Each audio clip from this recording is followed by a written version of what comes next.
குட்டீஸ் ப்ளீஸ் அப்படியே சேனலுக்கு ஒரு லைக்கும் சப்ஸ்கிரைபும் பண்ணுங்க. பக்கத்துல இருக்க பெல் ஐகானையும் ஒரு தட்டு தட்டி விடுங்க. அப்பொழுதுதான் நாங்க போடுற வீடியோவை நீங்க தவறாம பார்க்கலாம். வாங்க கதைக்குள்ள போகலாம்.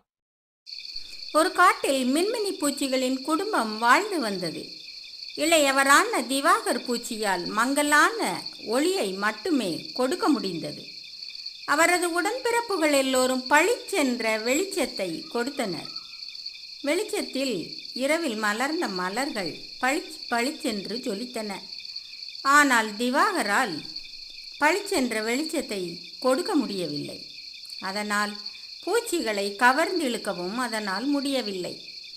அனைத்து பூச்சிகளும் இரவில் ஆனந்த நடனமாடி மகிழ்ந்தன.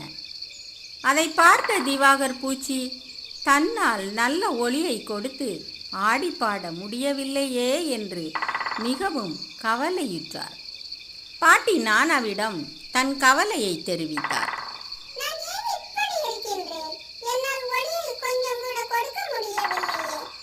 என்று புலம்பினார்.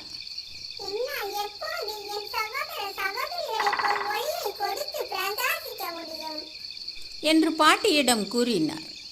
பாட்டி அன்புடன் கூறினாள்,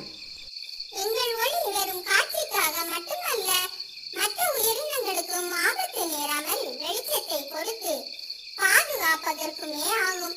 நீயும் தினமும் பயிற்சி செய்தால் உன்னாலும் எங்களைப் போல் மற்றவர்களுக்கு உதவி செய்ய முடியும் பேரவனே. அன்றிலிருந்து திவாகர் பூச்சி கடுமையான பயிற்சியை மேற்கொண்டது. பயிற்சியினால் வெற்றியும் பெற்றது. முடிவில் மற்ற மின்மினி பூச்சிகளைப் போல் வெளிச்சத்தை வழங்க திவாகர் பூச்சியால் முடிந்தது. இப்பொழுதெல்லாம் இரவு நேரங்களில் மின்மினி பூச்சிகள் எல்லாம் திவாகரையே நல்ல ஒளியை வழங்குவதாக தேடினார்கள். இக்கதையின் நீதி, நாம் ஒருபொழுதும் நம்மை மற்றவர்களுடன் ஒப்பிடக்கூடாது. நம் ஒன்றை முயற்சி செய்து பயிற்சி மேற்கொண்டால் ஒரு நாள் நிச்சயம் வெற்றி பெறலாம்.